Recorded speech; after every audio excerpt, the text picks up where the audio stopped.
Magsisimula na ngayong gabi ang kampanya ng Gilas Pilipinas sa FIBA Olympic Qualifying Tournament kung saan una nilang makakatapat ang home team at world number 6 na Latvia. Yan ang ulat ni Daryl Oclares. Upang subukan na makuha ang inaasam na pwesto patungong Paris Olympics, kasado na ang laban ng Gilas Pilipinas sa FIBA Olympic Qualifying Tournament na arangkada mamayang hating gabi. Pero butas ng karayom ang pagdadaanan ng ating pambansang kupunan dahil buena mano nilang kalaban ng home team at world rank number 6 na Latvia.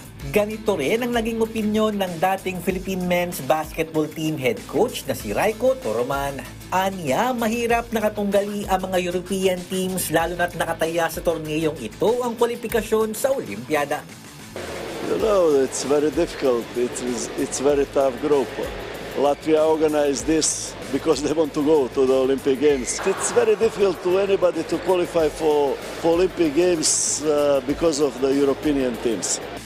Hanga rin umano si Toroman sa ipinakitang husay ng Pilipinas sa dalawang friendly game kontra sa Turkey at Poland. Dagdag pa ng Serbian coach, hindi rin naman malabo nakakayanin ng Gilas na makipagsabayan sa Olympic qualifiers.